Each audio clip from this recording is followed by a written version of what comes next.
আল্লাহ তাআলা কোরআন আল কারীমের মধ্যে বলেন, কুল ইন্না সালাতি ওয়া নুসুকি ওয়া মাহইয়ায়া ওয়া মামাতি লিল্লাহি রাব্বিল আলামিন।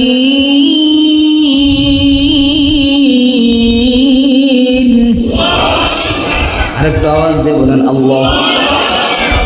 আল্লাহ রাব্বুল আলামিন আমার আপনার পয়গম্বর নবী মুহাম্মদুর রাসূলুল্লাহ সাল্লাল্লাহু আলাইহি ওয়াসাল্লামকে জানায়া দিলেন, তোমার নামাজটা যেন আমি আল্লাহর জন্য হয়, তোমার কুরবানিটা যেন আমার জন্য হয়, তোমার জীবন মরণ যেন আমি আল্লাহর জন্য হয়। আর আমার জন্য যদি হয় এই নিয়ত করে যদি তুমি নামাজ পড়ো তাহলে কবুল। বলেন আল্লাহু আকবার। এই নিয়ত করে যদি তুমি কুরবানি করো তাহলে তোমার কুরবানি কবুল। এই নিয়ত করে যদি তুমি ইবাদত বন্দেগী করো তাহলে তোমার সমস্ত ইবাদতগুলো আমার কাছে কবুল। আর তোমার যদি মানুষ দেখানোর নিয়ত থাকে তাহলে এই ইবাদত দ্বারা আমি আল্লাহর কাছে কখনো তুমি স্থায়ী পাবে না। বলেন আল্লাহু আকবার। এই জন্য আমার মুসলমান ভাইয়েরা, ইন্না সালাতি ওয়া নুসুকি ওয়া মাহইয়ায়া ওয়া মামাতি লিল্লাহি রাব্বিল আলামিন। আমাদের নামাজ, আমাদের কুরবানি, আমাদের জীবন মরণ একমাত্র কার জন্য? আরেকটু আওয়াজ দিয়ে বলেন কার জন্য?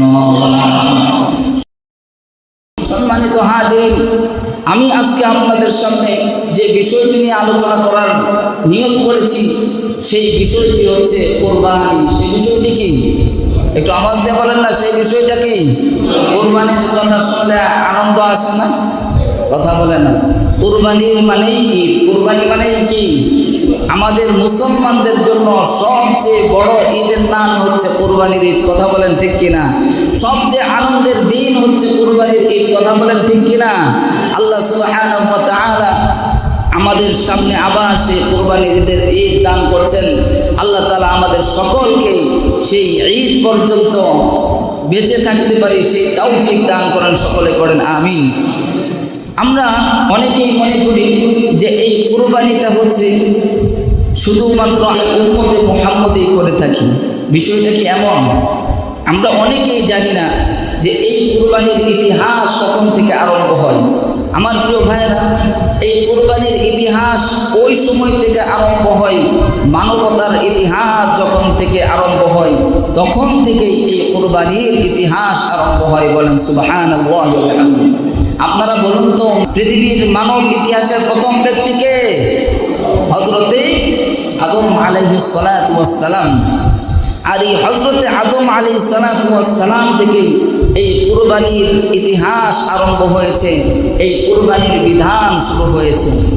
সেই হযরতে আদম আলাইহিস সালাতু ওয়াস সালামের পরে আবার যার মাধ্যমে আমাদের এই কুরবানির বিধান আরম্ভ হয়েছে তিনি হচ্ছেন আমাদের জাতির পিতা হযরতে ইব্রাহিম আলাইহিস সালাতু ওয়াস সালাম। বলেন আল্লাহু আকবার।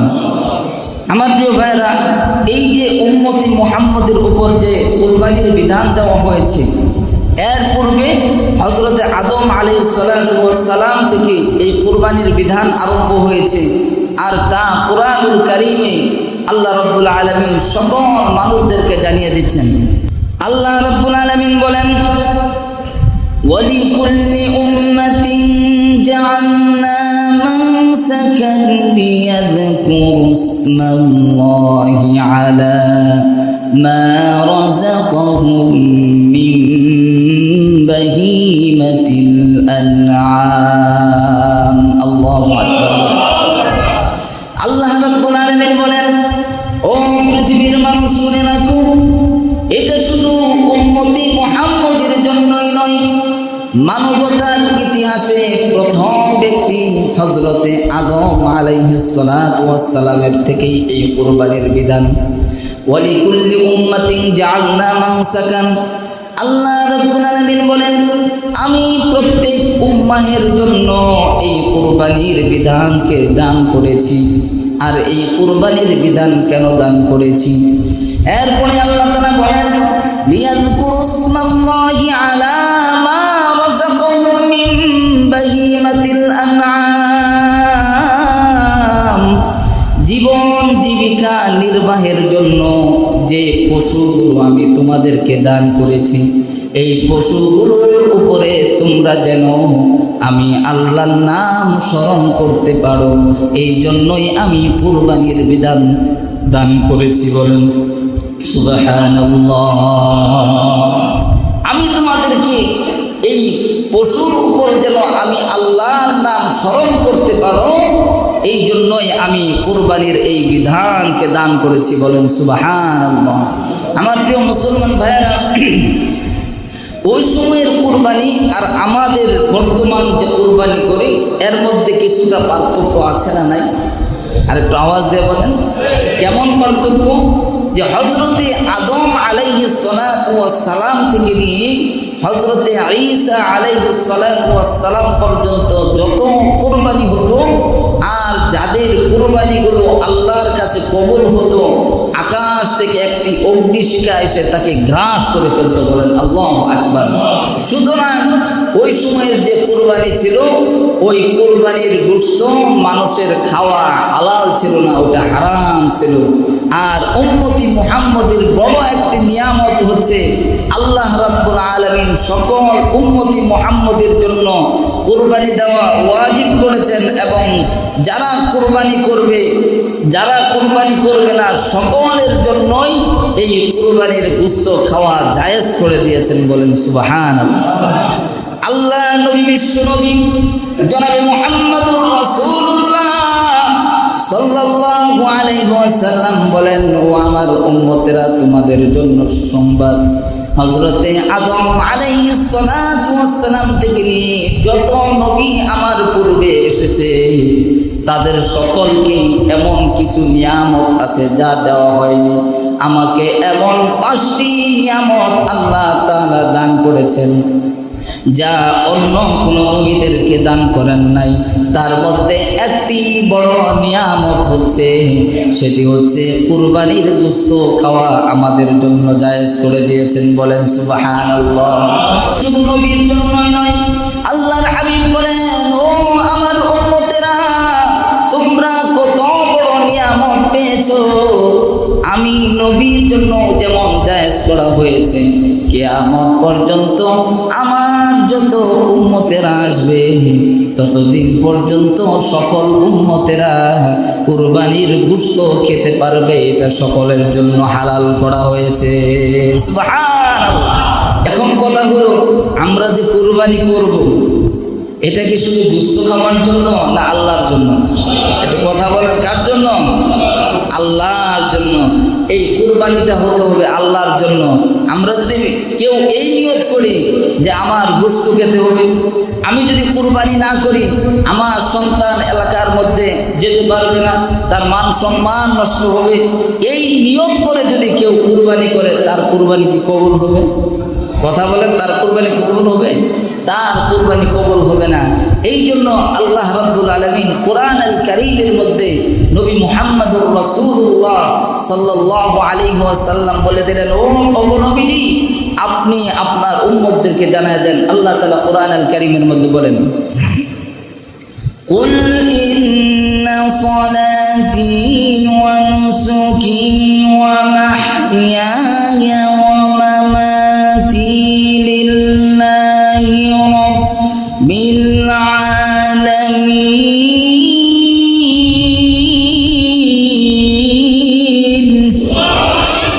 আরেকটু আওয়াজ দিয়ে বলেন আল্লাহ। আল্লাহ রাব্বুল আলামিন আমার আপনার পয়গম্বর নবী মুহাম্মদুর রাসূলুল্লাহ সাল্লাল্লাহু আলাইহি ওয়াসাল্লামকে জানায়া দিলেন, তোমার নামাজটা যেন আমি আল্লাহর জন্য হয়, তোমার কুরবানিটা যেন আমার জন্য হয়, তোমার জীবন মরণ যেন আমি আল্লাহর জন্য হয়। আর আমার জন্য যদি হয়, এই নিয়ত করে যদি তুমি নামাজ পড়ো তাহলে কবুল। বলেন আল্লাহু আকবার।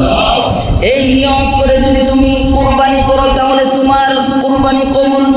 এই নিয়ত করে যদি তুমি ইবাদত বন্দি তুমি কি করো, তাহলে তোমার সমস্ত ইবাদতগুলো আমার কাছে কবুল। আর তোমার যদি মানুষ দেখানোর নিয়ত থাকে, তাহলে এই ইবাদত দ্বারা আমি আল্লাহর কাছে কখনো তুমি স্থায়ী পাবে না। বলেন আল্লাহু আকবার। এই জন্য আমার মুসলমান ভাইয়েরা, ইন্না সলাতি ওয়া নুসুকি ওয়া মাহইয়ায়া ওয়া মামাতি লিল্লাহি রাব্বিল আলামিন। আমাদের নামাজ, আমাদের কুরবানি, আমাদের জীবন মরণ একমাত্র কার জন্য? আরেকটু আওয়াজ দিয়ে বলেন, কার জন্য? সুতরাং আমার মুসলমান ভাইয়েরা, হযরতে আদম আলাইহিস সালাতু ওয়াস সালাম থেকে এই কুরবানির ইতিহাস শুরু হয়েছে। আর সেই ঘটনার মধ্যেও পাওয়া যায় কাদের কুরবানিটা আল্লাহর কাছে কবুল হবে। আর সেই ঘটনাটি আল্লাহ রাব্বুল আলামিন সূরাতুল মাইদার 6 নম্বর পারা 27 নম্বর আয়াত থেকে আল্লাহ তাআলা 31 নম্বর আয়াত পর্যন্ত এই কুরবানির বিধানের ব্যাপারে, এই কুরবানির ইতিহাস সম্পর্কে আলোচনা করেছেন। বলেন সুবহানাল্লাহ। আমার প্রিয় ভাইরা, আমরা সকলেই জানি যে হযরতে আদম আলাইহিস সালাতু ওয়াস সালাম হচ্ছেন পৃথিবীর প্রথম মানুষ। কথা বলেন ঠিক কিনা? যখন হযরতে আদম আলাইহিস সালাতু ওয়াস সালাম একা ছিলেন, এরপরে আল্লাহ তাআলা হযরতে আদম আলাইহিস সালাতু ওয়াস সালামের সাথী হিসেবে দান করলেন মা হাওয়া আলাইহিস সালাতু ওয়াস সালাম। কথা বলেন ঠিক কিনা? তো হযরত আদম আলাইহিস সালাতু ওয়াস সালাম এবং হাওয়া আলাইহিস সালাতু ওয়াস সালামকে যখন আল্লাহ তাআলা পৃথিবীতে প্রেরণ করলেন, তখন তাদের কোনো সন্তান ছিল না। এরপরে আল্লাহ তাআলা হযরতে মা হাওয়া আলাইহিস সালাতু ওয়াস সালামের গর্ভ থেকে প্রত্যেক বছর সন্তান দান করতেন। আর প্রত্যেক গর্ভ থেকে জোড়ায় জোড়ায় সন্তান হতো। বলেন সুবহানাল্লাহ। প্রত্যেক গর্ভ থেকে একজন ছেলে, একজন মেয়ে, এইভাবে প্রত্যেক বছর আল্লাহ তাআলার পক্ষ থেকে দুনিয়াতে সন্তান দিতেন। আর একজন ছিল ছেলে, আরেকজন হলো মেয়ে। এখন এরা যখন আস্তে আস্তে বড় হচ্ছে, এখন তো বিবাহের সময় হয়ে যাচ্ছে। কথা বলেন ঠিক কিনা? আর আমরা তো জানি যে আমাদের যে শরীয়তের বিধান হচ্ছে যে ভাই বোনের সাথে বিবাহ হারাম, ঠিক কিনা? ওই সময়ও তো অন্য কোনো মানুষ ছিল না, তারপরে তাদের বিবাহ বন্ধনটা কিভাবে হলো? এবার আল্লাহ রাব্বুল আলামিন হযরতে আদম আলাইহিস সালাতু ওয়াস সালামকে জানায় দিলেন, তুমি তোমার সন্তানদের মাঝে বিবাহ বন্ধনে আবদ্ধ করো। হযরতে আদম আলাইহিস সালাম বলেন, তাহলে কিভাবে? আল্লাহ তাআলা কি বললেন, প্রথম বছরের যে ছেলেটা আছে, পরের বছরের যে মেয়ে, তাদের দুজনকে বিবাহ বন্ধনে আবদ্ধ করে দাও। এবং দ্বিতীয় বছরের যে মেয়ে, প্রথম বছরের যে ছেলে, তাদের সাথে বিবাহ বন্ধনে আবদ্ধ করে দাও। অর্থাৎ এক বছর এবং পরের বছর এবং আগের বছর ছেলে মেয়ে, তাদের সাথে বিবাহ বন্ধনে তুমি আবদ্ধ করে দাও, আর এটা হবে হালাল। সুবহানাল্লাহ। সুতরাং এক গর্ভ থেকে যে সন্তান আসছে, তাদের সাথে বিবাহ বন্ধন হারাম। তাদের সাথে কি বিবাহ বন্ধন হারাম? আল্লাহ তাআলা এই নির্দেশ দিলেন। এখন হাবিল এবং কাবিল, তারা ছিলেন দুই ভাই। কাবিলের সাথে যে বোন হয়েছে, সে অত্যন্ত পরমা সুন্দরী ছিল, অনেক সুন্দর ছিল, যার নাম ছিল আকলিমা। এখন কাবিল বলতেছে যে ঠিক আছে, বিবাহ বন্ধন আমাদেরকে আবদ্ধ করবেন, কিন্তু আমার সাথে যে বোন এসেছে আমি তাকেই বিবাহ করব। আপনারা বলুন তো, এই যে বিবাহ বন্ধনের আদেশ হুকুম এটা দিয়েছেন কে? আরেকটু আওয়াজ দিয়ে বলেন। আর হাবিল বললেন, ওগো বাবা, আপনি আমাকে যেভাবে নির্দেশ করবেন আর আল্লাহ তাআলা যেভাবে হুকুম করবে আমি সেইভাবেই মেনে নিব। কিন্তু কাবিল তো মেনে নিচ্ছেন না, কারণ তার ভিতরে হিংসা চলে আসছে, তার ভিতরে অহংকার চলে আসছে। পিতার কথা মানার কোনো চিন্তা করলেন না, আল্লাহর হুকুমকে সে অবাধ্য করা আরম্ভ করলেন। বললেন, আমি আকলিমাকেই বিবাহ করব, আমার সাথে যেই বোন হয়েছে তাকেই আমি বিবাহ করব, সুতরাং আপনার কথা আমি মানতে পারবো না। পড়েন নাউজুবিল্লাহ। এবার হযরতে আদম আলাইহিস সালাম চিন্তায় পড়ে গেলেন। চিন্তারই হওয়ারই কথা, কারণ সন্তানের কথা না মানলেও তো এখন অনেক সমস্যা। কথা বলেন ঠিক কিনা? এবার হযরত আদম আলাইহিস সালাম চিন্তায় পড়ে গেলেন, আল্লাহকে বললেন, ওগো রব্বি মালিক, তাহলে আমি এখন কি করতে পারি? আমার সন্তান তো আমার কথা রাখতেছে না, আমার কথা মানতেছে না। এই কথাটা যখন আল্লাহর কাছে জানাইলেন, এরপরে আল্লাহ রাব্বুল আলামিন আমি যেই বিষয়টা নিয়ে আলোচনা করতেছি সেই বিষয়টার কথাই বললেন যে, হে আদম, তুমি হাবিল এবং কাবিলকে কুরবানি করার জন্য বলেন আল্লাহু আকবার।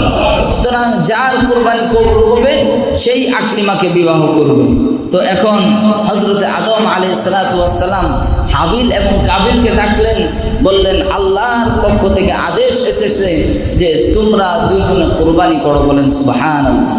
আমার মুসলমান ভাইয়েরা, এখান থেকে আমাদের বড় একটা শিক্ষা রয়েছে যে হাবিল কেমন কুরবানি দিয়েছিলেন আর কাবিল কেমন কুরবানি দিয়েছিলেন।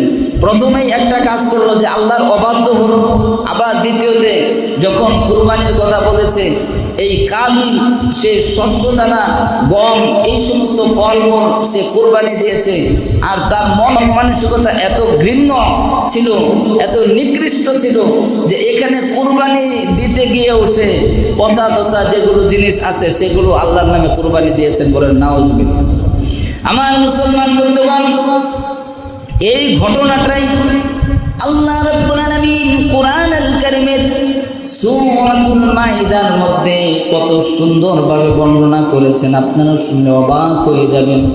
হযরতে আদম আলাইহিস সালাতু ওয়াস সালাম হাবিল এবং কাবিলকে কুরবানি দিতে বললেন, তারা কুরবানি দিলেন।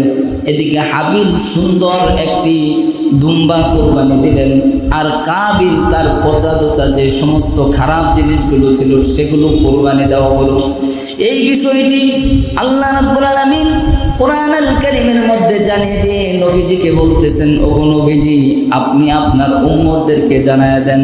আল্লাহ রাব্বুল আলামিন কোরআনুল কারীমের আয়াত দিয়ে জানিয়ে দিচ্ছেন, ওয়াতলু আলাইহিম নাবা বানাই আদম বিল হক ইয ক্বাররাবা কুরবানান ফাতুকুব্বিলা মিন আহাদিহিমা ওয়া লাম ইউতাকাব্বাল মিনাল আখার ক্বালা লা আকতুলান্নাকা ক্বালা ইয়াতাকাব্বালুল্লাহু মিনাল মুত্তাকিন।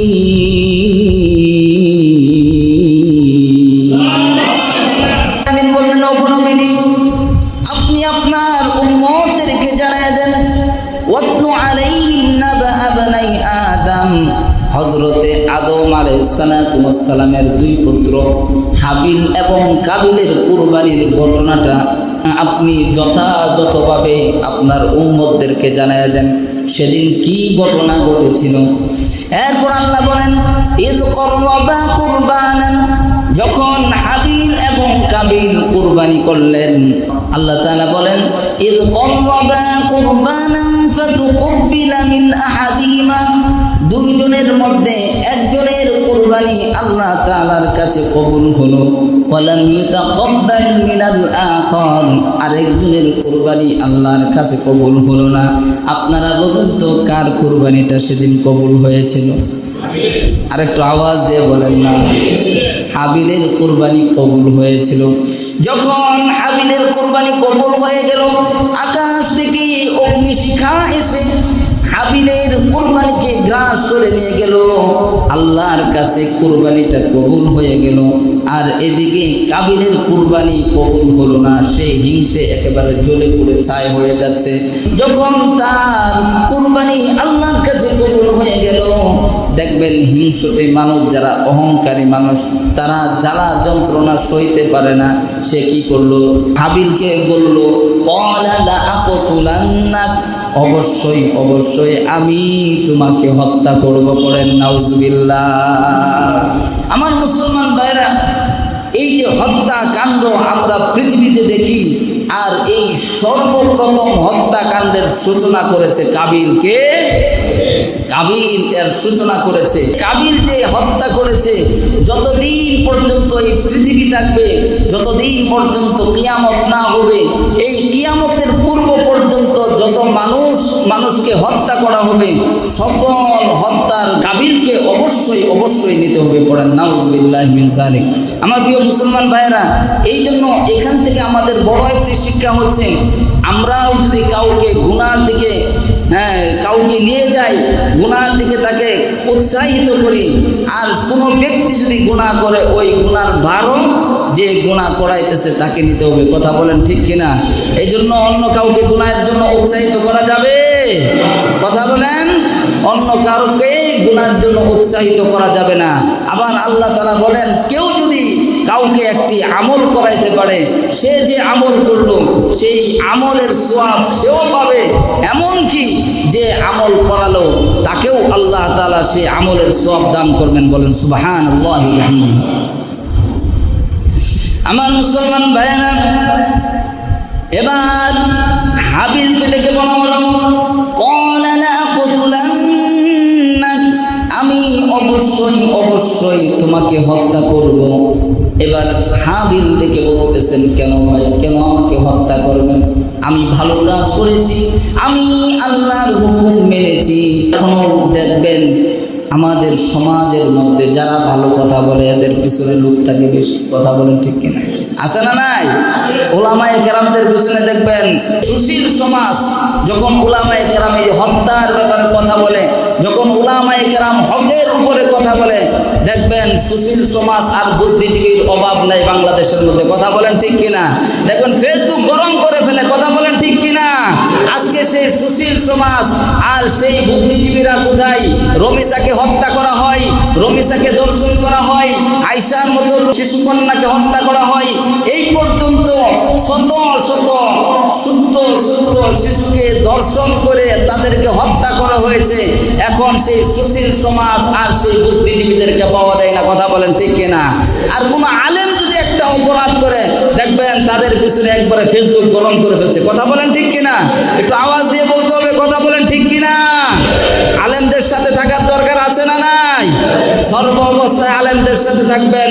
আলেমরা যদি জান্নাতে যায়, আপনারাও জান্নাতে যাবেন ইনশাআল্লাহ। কথা বলেন ঠিক কিনা? আল্লাহ তাআলা সকলকে উলামায়ে কেরামদের সাথে থেকে ইসলামী হুকুমতকে কায়েম করার তৌফিক দান করুন। সকলে পড়েন আমিন। আমার মুসলমান ভাইয়েরা, কাবিল তাকে হত্যা করবে।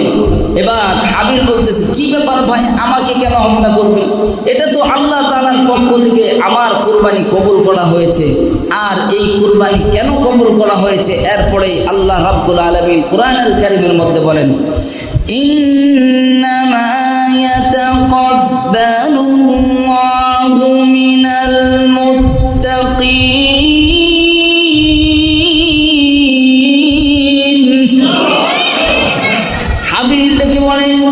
ও আমার ভাই, তুমি রাগ করো না, তুমি হিংসা করো না, কারণ আমি জানি যারা মুত্তাকি, যারা আল্লাহ ভীরু, আল্লাহকে ভয় করে, তাদের কুরবানি আল্লাহ তাআলা কবুল করেন। বলেন সুবহানাল্লাহ।